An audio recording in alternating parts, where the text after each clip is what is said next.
File 19 अंक 19 आरंभ। मिर्जा खुर्शीद का हाता क्लब भी है, कचहरी भी, अखाड़ा भी। दिन भर जमघट लगा रहता है। मोहल्ले में अखाड़े के लिए कहीं जगह नहीं मिलती थी। मिर्जा ने एक छप्पर डलवाकर अखाड़ा बनवा दिया है। वहां नित्य 150 लड़नतिये आ जुटते हैं। मिर्जा जी भी उनके साथ जोर करते हैं। मोहल्ले की पंचायतें भी यही होती हैं। मियाँ बीबी और सास बहू और भाई भाई के झगड़े टंटे भी यहीं चुकाए जाते हैं। मोहल्ले के सामाजिक जीवन का यही केंद्र है, और राजनीतिक आंदोलन का भी। आए दिन सभाएं होती हैं, यही स्वयंसेवक टिकते हैं, यही उनके प्रोग्राम बनते हैं, यहीं से नगर का राजनीतिक संचालन होता है। पिछले जलसे में मालती नगर कांग्रेस कमेटी की सभानेत्री चुन ली गई हैं। तब से इस स्थान की रौनक और भी बढ़ गई है। गोबर को यहां रहते साल भर हो गया। अब वो सीधा साधा ग्रामीण युवक नहीं, उसने बहुत कुछ दुनिया देख ली और संसार का रंग ढंग भी कुछ कुछ समझने लगा है। मूल में वो अब भी देहाती है। पैसे को दांत से पकड़ता है, स्वार्थ को कभी नहीं छोड़ता और परिश्रम से जी नहीं चुराता, ना कभी हिम्मत हारता है। लेकिन शहर की हवा उसे भी लग गई है। उसने पहले महीने तो केवल मजूरी की और आधा पेट खाकर थोड़े रुपए बचा लिए। फिर वो कचालू और मटर और दही बड़े के खोंचे लगाने लगा। इधर ज्यादा लाभ देखा तो नौकरी छोड़ दी। गर्मियों में शरबत और बर्फ की दुकान उठा ली और गर्म चाय पिलाने लगा। अब उसकी रोजाना आमदनी 2.5-3 रुपए से कम नहीं। उसने अंग्रेजी फैशन के बाल कटवा लिए हैं, महीन धोती और पंप शू पहनता है, एक लाल ऊनी चादर खरीद ली है और पान सिगरेट का शौकीन हो गया है। सभाओं में आने जाने से उसे कुछ कुछ राजनीतिक ज्ञान भी हो चला है। राष्ट्र और वर्ग का अर्थ समझने लगा है। सामाजिक रूढ़ियों की प्रतिष्ठा और लोक निंदा का भय अब उसमें बहुत कम रह गया है। आए दिन पंचायतों ने उसे निसंकोच बना दिया है। जिस बात के पीछे वो यहाँ घर से दूर मुंह छिपाए पड़ा हुआ है, उसी तरह की, बल्कि उससे भी कहीं निंदास्पद बातें यहाँ नित्य हुआ करती हैं। और कोई भागता नहीं, फिर वो क्यों इतना डरे और मुंह चुराए? इतने दिनों में उसने एक पैसा भी घर नहीं भेजा। वो माता पिता को रुपए पैसे के मामले में इतना चतुर नहीं समझता। वो लोग तो रुपए पाते ही आकाश में उड़ने लगेंगे। दादा को तुरंत गया करने की और अम्मा को गहने बनवाने की धुन सवार हो जाएगी। ऐसे व्यर्थ के कामों के लिए उसके पास रुपए नहीं है। अब वो छोटा मोटा महाजन है। पड़ोस के एक्के वालों और धोबियों को सूद पर रुपए उधार देता है। इस 10-11 महीने में उसने अपनी मेहनत और किफायत और पुरुषार्थ से अपना स्थान बना लिया है, और अब झुनिया को यहीं लाकर रखने की बात सोच रहा है। तीसरे पहर का समय है। वो सड़क के नल पर नहा कर आया और शाम के लिए आलू उबार रहा है। मिर्जा खुर्शीद आकर द्वार पर खड़े हो गए। गोबर अब उनका नौकर नहीं है, पर अदब उसी तरह करता है और उनके लिए जान देने को तैयार रहता है। द्वार पर जाकर पूछा, क्या हुक्म है सरकार? मिर्जा ने खड़े खड़े कहा, तुम्हारे पास कुछ रुपए हो तो दे दो। आज 3 दिन से बोतल खाली पड़ी हुई है, जी बहुत बेचैन हो रहा है। गोबर ने इसके पहले भी 2-3 बार मिर्जा जी को रुपए दिए थे, पर अब तक वसूल न कर सका था। तकाजा करते डरता था, और मिर्जा जी रुपए लेकर देना न जानते थे। उनके हाथ में रुपए टिकते ही न थे, इधर आए उधर गायब।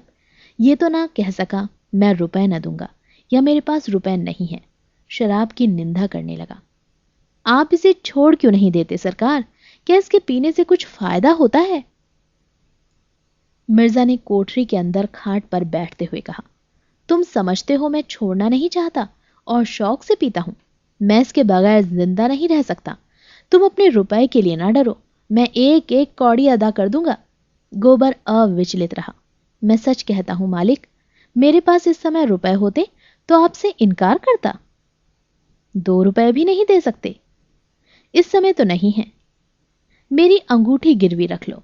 गोबर का मन ललचा उठा, मगर बात कैसे बदले? बोला, ये आप क्या कहते हैं मालिक? रुपए होते तो आपको दे देता, अंगूठी की कौन बात थी? मिर्जा ने अपने स्वर में बड़ा दीन आग्रह भरकर कहा, मैं फिर तुमसे कभी ना मांगूंगा गोबर, मुझसे खड़ा नहीं हुआ जा रहा है।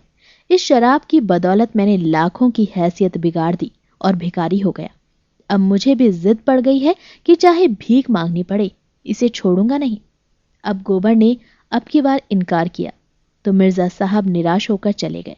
शहर में उनके हजारों मिलने वाले थे, कितने ही उनकी बदौलत बन गए थे, कितने ही की गाढ़े समय पर मदद की थी, पर ऐसे से वो मिलना भी पसंद न करते थे। उन्हें ऐसे हजारों लटके मालूम थे जिससे वो समय समय पर रुपयों के ढेर लगा देते थे, पर पैसे की उनकी निगाह में कोई कद्र न थी। उनके हाथ में रुपए जैसे काटते थे, किसी न किसी बहाने उड़ाकर ही उनका चित्त शांत होता था। गोबर आलू छीलने लगा। साल भर के अंदर ही वो इतना काइया हो गया था और पैसा जोड़ने में इतना कुशल की अचरज होता था। जिस कोठरी में वो रहता है वो मिर्जा साहब ने दी है। इस कोठरी और बरामदे का किराया बड़ी आसानी से 5 रुपए मिल सकता है। गोबर लगभग साल भर से उसमें रहता है, लेकिन मिर्जा ने न कभी किराया मांगा न उसने दिया। उन्हें शायद ख्याल भी न था कि इस कोठरी का कुछ किराया भी मिल सकता है। थोड़ी देर में एक इक्के वाला रुपए मांगने आया। अलादीन नाम था, सिर घुटा था, खिचड़ी दाढ़ी और काना। उसकी लड़की विदा हो रही थी। 5 रुपए की उसे जरूरत थी। गोबर ने 1 आना रुपया सूद पर दे दिए। अलादीन ने धन्यवाद देते हुए कहा, भैया अब बाल बच्चों को बुला लो, कब तक हाथ से ठोकते रहोगे? गोबर ने शहर के खर्च का रोना रोया। थोड़ी आमदनी में गृहस्थी कैसे चलेगी? अलादीन बीड़ी जलाता हुआ बोला। खर्च अल्लाह देगा भैया, सोचो कितना आराम मिलेगा। मैं कहता हूं जितना तुम अकेले खर्च करते हो उसी में गृहस्थी चल जाएगी। औरत के हाथ में बड़ी बरकत होती है। खुदा कसम, जब मैं अकेला यहां रहता था तो चाहे कितना ही कमाऊं, खा पी सब बराबर। बीड़ी तमाकू को भी पैसा न रहता। उस पर हैरानी, थके मांदे आओ तो घोड़े को खिलाओ और टहलाओ, फिर नानबाई की दुकान पर दौड़ो। नाक में दम आ गया। जब से घरवाली आ गई उसी की कमाई में उसकी रोटियां भी निकल जाती हैं और आराम भी मिलता है। आखिर आदमी आराम के लिए ही तो कमाता है। जब जान खपाकर भी आराम ना मिला तो जिंदगी ही गारत हो गई। मैं तो कहता हूं तुम्हारी कमाई बढ़ जाएगी भैया। जितनी देर में आलू और मटर उबालते हो उतनी देर में 2-4 प्याले चाय बेच लोगे। अब चाय 12 मास चलती है। रात को लौटोगे तो घरवाली पांव दबाएगी, सारी थकान मिट जाएगी। ये बात गोबर के मन में बैठ गई। जी उचाट हो गया। अब तो वो छुनिया को लाकर ही रहेगा। आलू चूल्हे पर चढ़े रह गए और उसने घर चलने की तैयारी कर दी, मगर याद आया कि होली आ रही है, इसीलिए होली का सामान भी लेता चले। कृपण लोगों में उत्सवों पर दिल खोलकर खर्च करने की जो प्रवृत्ति होती है वो उसमें भी सजग हो गई। आखिर इसी दिन के लिए तो कौड़ी कौड़ी जोड़ रहा था। वो माँ बहनों और छुनिया के लिए एक एक जोड़ी साड़ी ले जाएगा, होरी के लिए एक धोती और एक चादर, सोना के लिए तेल की शीशी ले जाएगा और एक जोड़ा चप्पल, रूपा के लिए जापानी चूड़ियां और झुनिया के लिए एक पिटारी जिसमें तेल सिंदूर और आईना होगा, बच्चे के लिए टोप और फ्रॉक जो बाजार में बना बनाया मिलता है। उसने रुपए निकाले और बाजार चला। दोपहर तक सारी चीजें आ गई। बिस्तर भी बंध गया। मोहल्ले वालों को खबर हो गई गोबर घर जा रहा है। कई मर्द औरत उसे विदा करने आए। गोबर ने उन्हें अपना घर सौंपते हुए कहा, तुम ही लोगों पर छोड़ जाता हूं। भगवान ने चाहा तो होली के दूसरे दिन लौटूंगा। एक युवती ने मुस्कुराकर कहा, मेहरिया को बिना लिए ना आना, नहीं घर में ना घुसने पाओगे। दूसरी प्रौढ़ा ने शिक्षा दी, हां और क्या, बहुत दिनों तक चूल्हा फूंक चुके, ठिकाने से रोटी तो मिलेगी। गोबर ने सबको राम राम किया। हिंदू भी थे, मुसलमान भी थे, सभी से मित्र भाव था। सब एक दूसरे के दुख दर्द के साथी। रोजा रखने वाले रोजा रखते थे, एकादशी रखने वाले एकादशी। कभी कभी विनोद भाव से एक दूसरे पर छींटे भी उड़ा लेते थे। गोबर अलादीन की नमाज को उठा बैठी कहता। अलादीन पीपल के नीचे स्थापित सैकड़ों छोटे बड़े शिवलिंगों को बटखरे कहता, लेकिन सांप्रदायिक द्वेष का नाम भी न था। गोबर घर जा रहा है, सब उसे हंसी खुशी विदा करना चाहते हैं। इतने में भूरे इक्का लेकर आ गया। अभी दिन भर का धावा मार कर आया था। खबर मिली गोबर जा रहा है। वैसे ही एक का उधर फेंक दिया। घोड़े ने आपत्ति की, उसे कई चाबुक लगाए। गोबर ने एक्के पर सामान रखा। एक्का बढ़ा, पहुंचाने वाले गली के मोड़ तक पहुंचाने आए। तब गोबर ने सबको राम राम किया और एक्के पर बैठ गया।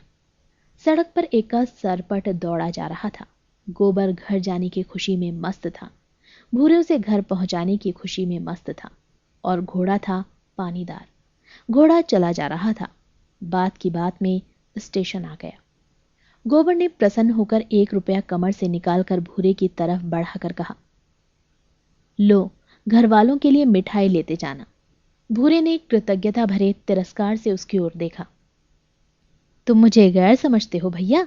एक दिन जरा एक्के पर बैठ गए तो मैं तुमसे इनाम लूंगा। जहां तुम्हारा पसीना गिरे वहां खून गिराने को तैयार हूं। इतना छोटा दिल नहीं पाया है, और ले भी लूं तो घरवाली मुझे जीता छोड़ेगी। गोबर ने फिर कुछ न कहा, लज्जित होकर अपना असबाब उतारा और टिकट लेने चल दिया। अंक 19 समाप्त।